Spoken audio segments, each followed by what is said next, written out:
यसु ख्रिस्टको नाममा सबैलाई जय मेसी। मैले एउटा सानो गवाही तपाईँको बिचमा बताउँदैछु। म नेपाल आर्मीमा हुँदा जाजरकोटमा थिएँ। त्यति बेला मेरो श्रीमती दाङमा थिइन् अनि उनी बच्चा हुनेवाला थियो। सासुआमाले राति चाहिँ हस्पिटल लानुभएछ अनि त्यसपछि बेथा लागेको 12 घन्टासम्म पनि बच्चा हुन सकेन। अनि आमाले मलाई फोन गर्नुभयो, ज्वाइँ साहब अपरेसन बिना विकल्प छैन भनेर भन्नुभयो डाक्टरले। मैले त दस्खत पनि गरिसकेँ। 4वटा समस्या छ अनि बच्चा उल्टो छ रे, छड्के परेको छ रे, अनि पेटमा पानी सुक्खा भएर पानी छँदै छैन, सुक्खा भएर हुन गाह्रो छ भनेर भन्नुभयो। अनि बेथा लागेको पनि 12 घन्टाभन्दा बढी भयो। त्यस कारणले गर्दा अपरेसन बिना विकल्प छैन भन्नुभएको थियो। मैले यसो विचार गरेँ, भक्कर विश्वास गर्न लागेको यस्तो समस्या आयो, प्रभुमा सबै कुरा सम्भव छ भनेर भनेको थिएँ।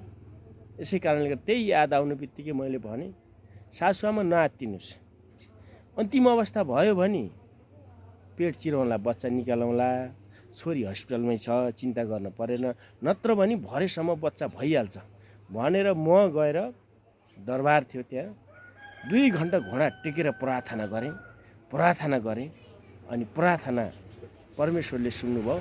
बेलुकी 7:03 छोरी जन्म्यो, निर्जरा केसी।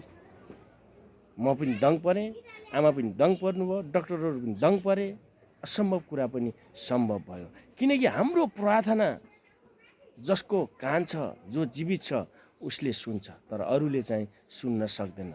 अरूले हात छ समाउन सक्दैन, आँखा छ देख्न सक्दैन, मुख छ बोल्न सक्दैन, हैन, कान छ सुन्न सक्दैन, तर येशू चाहिँ मृतकहरूबाट जीवित हुनुभएको कारणले गर्दा उहाँले हाम्रो प्रत्युत्तर दिनुहुन्छ र हामीलाई वास्ता गर्नुहुन्छ, हाम्रा सबै कुराहरू जान्नुहुन्छ र हामीलाई पुनर्स्थापित गर्न सक्नुहुँदो रहेछ।